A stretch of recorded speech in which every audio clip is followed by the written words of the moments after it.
वो पाकिस्तान कितनी बड़ी पनौती साबित हुआ कि ट्रंप के नोबेल के लिए उसने सिफारिश की थी और ट्रंप को नोबेल नहीं मिला। ट्रंप की चापलूसी में शहबाज और मुनीर ने कोई कसर न छोड़ी थी। ट्रंप के दरबार में जाकर जी हजूरी कर आए थे। मतलब अगर तलवे चाटने का अवार्ड मिलता तो शहबाज मुनीर को मिलता, और ट्रंप तो कहता होगा कि मेरा जूता मत चाटो भाई, गंदा हो जाएगा। इतना ये लोग मतलब एकदम लग गए थे और नोबेल के लिए नॉमिनेट करके ट्रंप को खुश कर दिया। और ट्रंप ने एक बार नहीं सोचा, ये पाकिस्तान अपने यहां लोगों को आटा नहीं दिलवा पाता है, अपने यहां लोगों को बिजली ढंग से नहीं दे पाता है, ये आपको दिलाएगा नोबेल प्राइज। इसकी इज्जत है दुनिया में। आज ट्रंप अंदर ही अंदर रो रहे होंगे कि पाकिस्तान से नॉमिनेशन करवाया ही क्यों। ट्रंप को पहले ही समझ लेना चाहिए था कि जो अपने लोगों को खाना नहीं दे सकता पाकिस्तान, वो आपको ट्रंप को नोबेल दिलवा दे। ट्रंप ने बड़ी गलती तो तभी कर दी थी भाई जब वो पाकिस्तान के भरोसे बैठे थे कि पाकिस्तान नॉमिनेट कर देगा, हो जाएगा। अरे पाकिस्तान की कोई औकात है दुनिया में? और वो शहबाज वो चला गया यूएन में, सोचा मैंने बोल दिया हो जाएगा। नरेंद्र मोदी पहले ही समझ गए थे कि ट्रंप के साथ खेला हो जाएगा। इसलिए आप देखिए कि कल ही पीएम मोदी ने ट्रंप से फोन पर बात कर ली थी। पीएम मोदी ने स्मार्ट दाव खेला बॉस। नोबेल पुरस्कार के ऐलान से ठीक पहले ट्रंप से फोन पर बात की, जिसमें गाजा युद्ध रुकवाने के लिए ट्रंप को बधाई दी। यह बातचीत शायद इसलिए हुई जिससे ट्रंप को यह ना लगे कि उन्हें नोबेल ना मिला तो इसके पीछे भारत जैसे देश हैं, क्योंकि भारत ने ट्रंप के नोबेल को लेकर कुछ तो बोला नहीं था, नॉमिनेट तो किया नहीं था, जबकि दुनिया के कई देश ट्रंप को खुश करने के लिए नोबेल देने की बात कर रहे थे। कल ही पीएम मोदी ने ट्रंप को फोन कर दिया और गाजा को लेकर जो बातचीत हुई उसमें उसकी ट्रंप की तारीफ कर दी कि भाई उनको पता था आज तो इसको मिलेगा नहीं, ये पैर पटकेगा। उससे पहले भाई को बता दो कि भाई हमको मत बोलना, हम तो तुम्हारे साथ, हमने तारीफ की तुम्हारी। अपने दोस्त डोनाल्ड ट्रंप से फोन पर बात हुई, ये नरेंद्र मोदी ने कल ही लिख दिया था। ट्रंप को ऐतिहासिक गाजा शांति योजना की सफलता पर बधाई। हम दोनों ने भारत अमेरिका के बीच ट्रेड नेगोशिएशन की अच्छी प्रगति की समीक्षा की। दोनों इस बात पर सहमत हैं कि आने वाले हफ्तों में करीबी संपर्क बनाए रखेंगे। अब जब ट्रंप को नोबेल नहीं मिला तो वो अपनी खींच निकालेंगे, लेकिन ये खींच भारत पर निकाल नहीं पाएंगे। खींच निकालेंगे तो पाकिस्तान जैसे देशों पर, जो अपना काम बनाने के लिए ट्रंप को नोबेल के सपने दिखा रहे थे। ट्रंप का सपना तो टूट गया, अब ट्रंप पाकिस्तान को तोड़ेंगे। पाकिस्तान से अब तक ट्रंप अच्छी अच्छी बातें कर रहे थे, लेकिन अब धीरे धीरे अमेरिका अपने असली रंग में आ रहा है और पाकिस्तान का तेल निकालने की तैयारी कर रहा है। पाकिस्तान कई देशों से यह खबरें फैला रहा था कि अमेरिका ने उसे नई एडवांस मिसाइल दे दी, लेकिन अमेरिका ने इस खबर का खंडन कर दिया।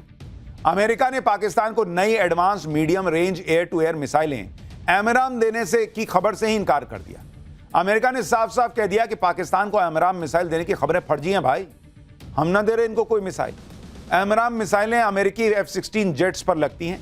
पाकिस्तान के पास पहले से C5 वेरिएंट हैं जो 2010 में मिली थी। नई मिसाइलें C8 वेरिएंट की हैं, लेकिन अमेरिका ने साफ कहा कि रक्षा विभाग ने दूसरे देशों के साथ जो समझौते को अपडेट किया है उसमें सिर्फ पुरानी मिसाइलों को चलाने के लिए पार्ट्स हैं। इसमें पाकिस्तान की हवाई ताकत में कोई बड़ा बदलाव नहीं आएगा। यानी अमेरिका ने भी यह बता दिया है कि भाई अब दूर हट, नहीं जरूरत तुम्हारी। ट्रंप को नोबेल प्राइज नहीं मिला और इससे नॉर्वे भी तनाव में है। नोबेल न मिलने पर ट्रंप गुस्से में नॉर्वे के खिलाफ भी एक्शन ले सकते हैं, क्योंकि नॉर्वे को टेंशन है कि ट्रंप नोबेल अवार्ड देने की प्रक्रिया नहीं समझते। नोबेल अवार्ड देने में नॉर्वे सरकार की कोई भूमिका नहीं होती है। ट्रंप ये सब समझे बिना नोबेल न मिलने के लिए नॉर्वे पर भड़क सकते हैं। नॉर्वे की सरकार का कहना है कि हमें हर एक्शन के लिए तैयार रहना होगा। ट्रंप नॉर्वे के ऊपर टैरिफ लगा सकते हैं, नेटो के लिए ज्यादा फंड मांग सकते हैं, नॉर्वे को दुश्मन देश घोषित कर सकते हैं। ऐसी इमेज बना ली है ट्रंप ने दुनिया में कि लोग ये समझ गए हैं कि ट्रंप को समझना बड़ा मुश्किल है। जो लोग सोचते हैं कि बस उसे ही सच मान लेते हैं, इसलिए नॉर्वे की सरकार अपनी तरफ से तैयारी करे बैठी है कि भाई इसको नहीं दिया नोबेल तो कहीं हमको ही ना ठोक दे। ट्रंप को नोबेल न मिलने पर नॉर्वे में क्या बातें हो रही हैं वो भी देखिए। Norwegian institute of international affairs के रिसर्च डायरेक्टर ने कहा है कि ट्रंप को इस बारे में जो सोचना है सोचें, लेकिन यह अवार्ड उसी उद्देश्य के लिए दिया गया जिसे अमेरिका बहुत सालों से सपोर्ट करता आया है। वेनेजुएला का लोकतांत्रिक विपक्ष वही है जिसका अमेरिका समर्थन करता रहा है, इसलिए इसे ट्रंप की बेइज्जती की तरह देखना गलत होगा। मतलब वो कह रहा है कि भाई अपनी बेइज्जती न मानना, हमने तुम्हें बेइज्जत नहीं किया। ट्रंप को नोबेल नहीं मिला तो ट्रंप के करीबी भड़क गए, नोबेल कमेटी पर राजनीति करने का आरोप लगाने लगे। White house director of communication Steve Cheung ने कहा कि राष्ट्रपति ट्रंप शांति स्थापित करने वाली डील करते रहेंगे, वो युद्ध रुकवाते रहेंगे, लोगों की जान बचाते रहेंगे। उनका दिल बहुत बड़ा है, उनके जैसा कोई नहीं हो सकता जो अपनी इच्छा शक्ति से पहाड़ हिला दे। नोबेल कमेटी ने यह भी साबित कर दिया कि वो शांति से ज्यादा राजनीति को ऊपर रखते हैं। ट्रंप प्रशासन अपना गुस्सा नोबेल कमेटी पर उतार रहा है, लेकिन आप यह देखिए कि वेनेजुएला की जिस नेता को नोबेल मिला है उसकी तारीफ खुद डोनाल्ड ट्रंप कर चुके हैं। डोनाल्ड ट्रंप ने वेनेजुएला की लीडर मारिया कोरिना मचाडो की तस्वीर पोस्ट करते हुए मारिया को वेनेजुएला की डेमोक्रेसी एक्टिविस्ट बताया था। ट्रंप ने तब कहा था कि मारिया जैसे नेता वेनेजुएला के लोगों की आवाज उठा रही हैं, मौजूदा सत्ता से भिड़ रही हैं। ट्रंप ने कहा था कि ऐसे फ्रीडम फाइटर्स पर कोई आंच नहीं आनी चाहिए। ट्रंप ने यह बातें 8 जनवरी 2025 को कही। डोनाल्ड ट्रंप नोबेल अवार्ड क्यों पाना चाहते हैं, इसके पीछे सबसे बड़ी वजह अमेरिका के पूर्व राष्ट्रपति बराक ओबामा है। ओबामा को 2009 में नोबेल मिला था। तब ओबामा को अमेरिका का राष्ट्रपति बने 8 महीने ही हुए थे। ओबामा को जब नोबेल मिला था तो इसकी बड़ी चर्चा हुई थी और कहा गया था कि नोबेल कमेटी ने बहुत जल्दबाजी में ओबामा को नोबेल दे दिया था। ट्रंप को लगता है कि ओबामा को जब राष्ट्रपति बनने के 8 महीने में ही बिना कुछ किए नोबेल मिल गया, तो भाई मैंने तो 9 महीने में इतना किया, मुझे नोबेल मिल जाना चाहिए था। इसलिए ट्रंप ने नोबेल पुरस्कार का ऐलान होने के 24 घंटे पहले ओबामा के नोबेल पर निशाना साधा और कह दिया कि ओबामा को बिना कुछ दिए ही नोबेल मिल गया। ओबामा को पता भी नहीं था कि उन्हें किस लिए नोबेल मिला है। उन्होंने ओबामा को नोबेल इसलिए दिया कि अमेरिका को ओबामा बर्बाद कर दे। यानी ट्रंप बार बार याद दिला रहे थे कि भाई कुछ भी करके मुझे दे दो, मैं तो ओबामा से भी बेहतर हूं। देखिए, ट्रंप को लगता है कि जब बेकार से बेकार नेता को नोबेल मिल चुका तो उनको नोबेल क्यों ना मिले। ट्रंप को यह भी लगता है कि वो नोबेल लेकर इतिहास में नाम दर्ज करवा ले, क्योंकि अमेरिका के 4 राष्ट्रपतियों को पहले नोबेल मिल चुका है। जैसे अमेरिका के पूर्व राष्ट्रपति थियोडोर रूजवेल्ट को पद पर रहते 1906 में नोबेल मिला, क्योंकि उन्होंने उस वक्त रूस जापान का युद्ध रुकवाया था। अमेरिका के पूर्व राष्ट्रपति वुडरो विल्सन को पद पर रहते हुए 1919 में नोबेल मिला, क्योंकि उन्हें पहले विश्व युद्ध के बाद शांति स्थापित करने के लिए लीग ऑफ नेशंस बनाने के बाद बनाया, जो बाद में यूएन बना। अमेरिका के पूर्व राष्ट्रपति जिमी कार्टर को पद छोड़ने के 21 साल बाद 2002 में नोबेल मिला, जिन्हें कई संघर्ष रुकवाने और मानव अधिकारियों के लिए काम करने के पुरस्कार मिला। अमेरिका के पूर्व राष्ट्रपति बराक ओबामा को पद पर रहते हुए 2009 में नोबेल पुरस्कार मिला, जिन्हें राष्ट्रपति बनने के 8 महीने में ही पुरस्कार मिल गया। तो ट्रंप को लगता था कि भाई सबको मिला है, मुझे क्यों नहीं मिलेगा, मैंने तो तीर मार दिया है। अरे जबरदस्ती का दौड़ के ट्वीट कर देने से कि मैंने भारत पाकिस्तान का युद्ध रुकवा दिया, नोबेल नहीं मिलता। उनको लग रहा था वो ओबामा की बराबरी कर लेंगे, क्योंकि ओबामा ने तो कुछ भी नहीं किया था उनके हिसाब से। उल्टे ओबामा ने नोबेल लेने के बाद युद्ध पर युद्ध शुरू कर दिए थे, जबकि ट्रंप इसलिए नोबेल मांग रहे थे कि उनका दावा था कि उन्होंने 8 युद्ध रुकवाए। ट्रंप ने कल ही नोबेल पुरस्कार पर कहा कि इतिहास में किसी ने भी 9 महीनों में 8 युद्ध नहीं सुलझाए। मैंने बहुत से लोगों की जान बचाई, मैंने ऐसा किसी पुरस्कार के लिए नहीं किया, लेकिन ऐसा पहले कभी नहीं हुआ। अच्छा देखिए, ट्रंप को भी लग गया था कि मामला गड़बड़ है, उनको नोबेल मिलेगा नहीं। वो हाल के दिनों में 2 बार, मतलब मैं आपको सुनवाता हूं, सुनिए, कई बार ऐसा कह चुके थे कि देखिएगा ये लोग मुझे नहीं देंगे, किसी को भी दे देंगे। मतलब भाई को समझ में आ रहा था कि खेला तो होगा। आप सुनिए उन्होंने कैसे संकेत दिए थे, फिर आपको असली वजह भी बताऊंगा कि क्यों उनको नोबेल नहीं मिला। I have no idea. I mean, look, I did settle. Marco would tell you we settled 7 wars. We're close to settling an 8th. And I think we'll end up settling the Russia situation, which is horrible. 7,000 people died last week, by the way, in Russia, between Russia and Ukraine. I think we'll settle that. So I don't think anybody in history has settled that many, but perhaps they'll find a reason not to give it to me, you know? Perhaps they will. We'll have 8 in 8 months. That's pretty good. Nobody's ever done that. Will you get the Nobel Prize? Absolutely not. They'll give it to some guy that didn't do a damn thing. They'll give it to a guy that wrote a book about the mind of Donald Trump and what it took to solve the wars. And he'll get the Nobel Prize will go to a writer. No, but well, let's see what happens. But it's be a big insult to our country. लेकिन Trump जब भी कहते हैं कि उन्होंने 8 युद्ध रुकवा दिए, तो दुनिया उन पर हंसती है, क्योंकि ट्रंप भारत पाकिस्तान का युद्ध रुकवाने का दावा करते थे। लेकिन ये तो भारत ने दुनिया को बता दिया कि ट्रंप झूठा दावा कर रहे थे। इसी तरह से दूसरे युद्धों का मामला भी है। अभी कुछ अरसे पर पहले ट्रंप की हंसी अल्बानिया के पीएम ने उड़ाई थी, क्योंकि ट्रंप ये भी दावा करते हैं कि उन्होंने अल्बानिया अजरबैजान का युद्ध रुकवाया, जबकि अल्बानिया और अजरबैजान के बीच युद्ध हुआ ही नहीं। ट्रंप की इसी बात पर कैसे भरी महफिल में ठाके लगाकर अल्बानिया के पीएम और फ्रांस के राष्ट्रपति मैक्रो हंस रहे थे। सोचिए अमेरिकियों को कैसा लगता होगा ये सब देखकर कि ऐसा राष्ट्रपति है कि अपनी सनक में बेइज्जत कराया जा रहा। ट्रंप ने बार बार नोबेल की बात करके अपना मजाक खुद बनवा लिया। ट्रंप नोबेल पाने के लिए तड़प रहे थे, लेकिन उन्हें नोबेल इसलिए नहीं मिला क्योंकि नोबेल देने वाली कमेटी मानती है कि किसी लड़ाई को कुछ देर के लिए रुकवाने और लड़ाई के बुनियादी कारण में जाकर उसे सुलझा देने, दोनों में अंतर होता है। दूसरी बात, ट्रंप ने जो 8-8 युद्ध रुकवाने का दावा किया, उसमें सब युद्ध में यह साबित नहीं हो पाया कि असल में युद्ध ट्रंप की वजह से ही रुके। तीसरी बात, अभी यह बात भी प्रूव होनी बाकी है कि युद्ध रुकवाने में ट्रंप ने जो कोशिश की उससे वाकई स्थायी तौर पर लड़ाइयां रुक जाएंगी। ट्रंप को नोबेल ना मिलने का एक और बड़ा कारण है यह भी है कि किसी नोबेल जो है वो किसी के बार बार गिड़गिड़ाने या धमकाने से नहीं मिलता। नोबेल पाने की एक प्रक्रिया होती है बॉस। ट्रंप को इस साल नोबेल पाने के लिए फरवरी तक नॉमिनेशन दाखिल करना था। 31 जनवरी लास्ट डेट थी। ट्रंप को 1 फरवरी के बाद नोबेल शांति के लिए नॉमिनेट किया गया। पहले इजराइल के पीएम ने और फिर पाकिस्तान ने ट्रंप को नॉमिनेट किया था, लेकिन नॉमिनेट करने से कुछ नहीं हुआ क्योंकि ट्रंप का नाम कट ऑफ डेट के बाद आया। भाई 31 जनवरी तक नॉमिनेशन फाइल करना था।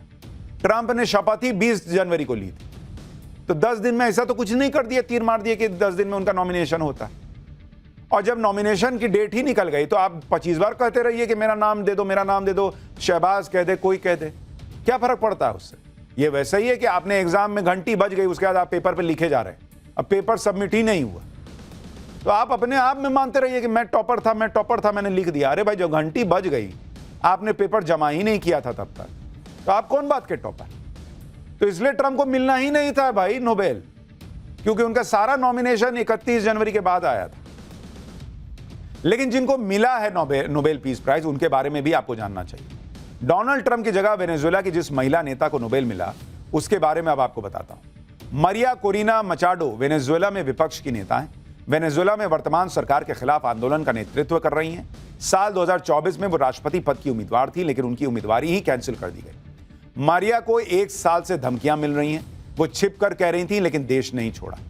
मारिया का नाम साल 2025 के 100 सबसे प्रभावशाली लोगों की सूची में थी। यानी उन्होंने काम किया है, लेकिन डोनाल्ड ट्रंप को झटका 2 लगा। एक तो उनको नहीं मिला नोबेल पीस प्राइज, दूसरा जिनको मिला उनको दुनिया में बड़ी संख्या में लोग नहीं जानते। तो ये और चुभ रहा होगा कि किसी और बहुत प्रतिष्ठित व्यक्ति को मिल जाता तो कम से कम वो भी ठीक लगता, लेकिन वो भी नहीं हुआ। और पाठशाला में अगली क्लास इंटरनेट बंद, रोड ब्लॉक, इस्लामाबाद से रावलपिंडी तक हड़कंप, मुनीर की कुर्सी हिलाने कौन आ गया? तालिबान के मंत्री को भारत में देख बौखलाया पाकिस्तान, काबुल में एयर स्ट्राइक कर दी। अब दोनों तरफ से फंसेगा क्या पाकिस्तान? मुनीर को झटका, अमेरिका और चीन को भी जवाब। अफगानिस्तान के साथ भारत की वो डील कि सब हिल जाएंगे, अब इसका चैप्टर। भाई, अगले 24 घंटे में पाकिस्तान में कुछ भी हो सकता है। मुनीर की कुर्सी पलट सकती है, पाकिस्तान में सरकार गिर सकती है, पाकिस्तान के अंदर और बॉर्डर पर युद्ध छिड़ सकता है। पाकिस्तान में ऊपर से नीचे तक बहुत पैनिक वाले हालात हैं। आप देखिए इस वक्त पाकिस्तान में क्या हो रहा है। पाकिस्तान की राजधानी इस्लामाबाद में इंटरनेट बंद कर दिया गया है। इस्लामाबाद जाने वाले रास्ते ब्लॉक कर दिए गए हैं। जिस रावलपिंडी शहर में पाकिस्तान सेना का हेडक्वार्टर है, वहां भी इंटरनेट और रास्ते बंद कर दिए गए हैं। मुनीर को किससे और क्यों डर लग रहा है वो आपको बताऊंगा। इस बीच पाकिस्तान ने एक और मुसीबत को न्योता दे दिया। हमने आपको बताया था कि कैसे पाकिस्तान भारत से लगे बॉर्डर पर टैंक्स की मूवमेंट बढ़ा रहा है। अब पाकिस्तान ने अफगानिस्तान में नया कांड कर दिया है। पाकिस्तान ने अफगानिस्तान के काबुल में एयर स्ट्राइक कर दी, यानी अफगानिस्तान पाकिस्तान में कभी भी मारधाड़ मच सकती है। पाकिस्तान ने काबुल पर ऐसे वक्त में एयर स्ट्राइक की है जब तालिबान सरकार के विदेश मंत्री आमिर खान मुतक्की 7 दिन के भारत दौरे पर है और आज ही भारतीय विदेश मंत्री एस जयशंकर से मिले हैं। इस बीच जिस अमेरिका के भरोसे पाकिस्तान इतना उछल रहा था, उस अमेरिका ने भी पाकिस्तान को बड़ा झटका दिया है। यानी कुल मिलाकर देखें तो पाकिस्तान इस वक्त हर तरफ से फंसा हुआ है। पाकिस्तान के अंदर बवाल है, बॉर्डर पर खतरा है, ऊपर से चीन चुप है, अमेरिका भाव दे नहीं रहा, मुस्लिम देश गाजा पीस प्लान में लगे हैं, मुनीर अकेला पड़ गया है। इस बीच पीएम मोदी ने पाकिस्तान को नया झटका दिया है।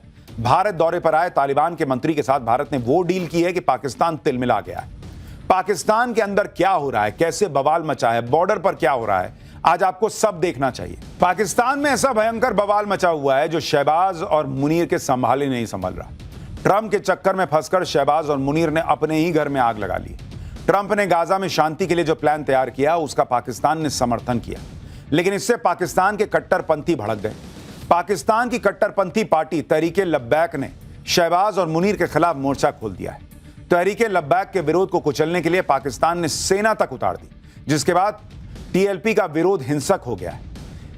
असर लाहौर से लेकर इस्लामाबाद और रावलपिंडी तक दिख रहा है। पाकिस्तान के शहर लब्बैक लब्बैक के नारे से गूंज रहे हैं। तहरीके लब्बैक वो पार्टी है जिसने पहले भी पाकिस्तान की सरकार और सेना के खिलाफ मोर्चा खोला है और इस बार भी तहरीके लब्बैक पीछे हटने के मूड में नहीं दिख रही। तहरीके लब्बैक के विरोध प्रदर्शन का गढ़ लाहौर बना हुआ है।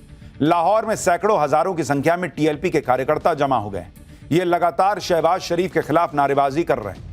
पुलिस टीएलपी के प्रोटेस्ट को कुचलने के लिए सारी कोशिशें कर रही है, लेकिन टीएलपी वाले पीछे हटने को तैयार नहीं। पूरे लाहौर शहर को पुलिस ने बंद कर दिया। सड़कों पर बड़े बड़े कंटेनर रखे गए जिससे कोई आ ना सके और इससे आम लोग भी परेशान हो रहे हैं। सड़कों पर पुलिस गश्त कर रही है। देखिए कैसे भीड़ लाहौर में सड़क पर उतर आई है। पुलिस ने तहरीके लब्बैक के प्रमुख मौलाना साद रिजवी को गिरफ्तार भी कर लिया है, जिससे टीएलपी कार्यकर्ता और भड़क गए।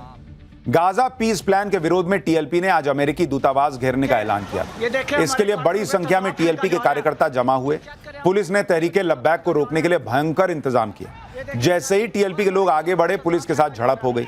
टीएलपी के लोगों का कहना है कि पाकिस्तानी रेंजर उनके ऊपर तेजाब की बारिश कर रहे हैं, जिससे भीड़ इकट्ठा ना होने पाए। तहरीके लब्बैक के इस प्रोटेस्ट के दौरान पाकिस्तानी सेना ने फायरिंग भी कर दी। पाकिस्तानी पंजाब प्रांत की सरकार ने पुलिस और सेना को खुली छूट दी है कि किसी भी तरह से तहरीके लब्बैक के प्रोटेस्ट को खत्म किया जाए। पुलिस की फायरिंग में टीएलपी के कार्यकर्ता की मौत भी हो गई। इससे पहले कल रात को भी लाहौर में तहरीके लब्बैक के कार्यकर्ताओं पर गोलियां चलाई गई। तहरीके लब्बैक के दफ्तर के बाहर पुलिस ने डायरेक्ट गोली चलानी शुरू कर दी। पुलिस के इस हमले से टीएलपी के कई कार्यकर्ता घायल हो गए। तहरीके लब्बैक के विरोध प्रदर्शन से शहबाज और मुनीर की हालत खराब हो गई। तहरीके लब्बैक इस्लाम के नाम पर शहबाज और मुनीर के खिलाफ प्रोटेस्ट कर रहा है। इनका आरोप है कि शहबाज और मुनीर ने फिलिस्तीन को धोखा दिया है, अमेरिका के कहने पर इजराइल को मान्यता दे दी है। इसी वजह से पाकिस्तान के आम मुसलमानों में तहरीके लब्बैक की रीच बढ़ रही है। इसको रोकने के लिए पाकिस्तान ने कई शहरों में इंटरनेट ही बंद कर दिया। यह है तहरीके लब्बैक का खौफ, जिसकी वजह से पाकिस्तान में इंटरनेट शटडाउन करना पड़ा है।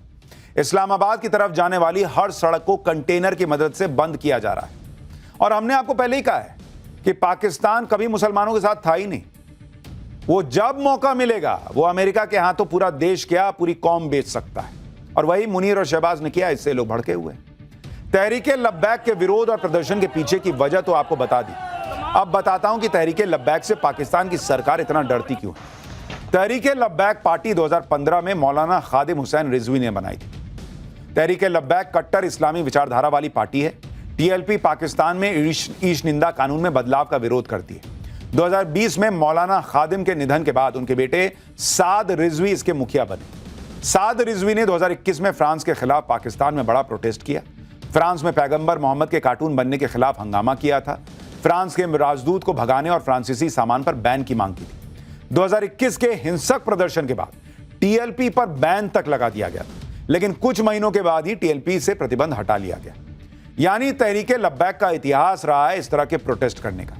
ये तस्वीरें साल 2021 में हुए प्रोटेस्ट की हैं। तब एक हफ्ते तक पाकिस्तान के कई शहरों में हिंसक झड़पें होती रही थी। पाक कट्टरपंथियों ने कई सरकारी इमारतों को आग लगा दी थी, सरकारी गाड़ियों को फूंक डाला था, जिसके बाद इमरान खान की सरकार ने टीएलपी पर पाबंदी लगा दी थी। नतीजा यह हुआ कि इमरान खान की ही सत्ता तो गई, इमरान खान का तब से जेल में ही ठिकाना बना हुआ है। इसी से शहबाज शरीफ की हालत भी खराब हो रही है। पाकिस्तान के अंदर बवाल मचा हुआ है, इनसे अपना देश नहीं संभल रहा। इस बीच पाकिस्तान ने नया कांड कर दिया। दावा है कि पाकिस्तान ने काबुल पर एयर स्ट्राइक कर दी। For more of such videos, do like, share and subscribe to ET Now Swadesh.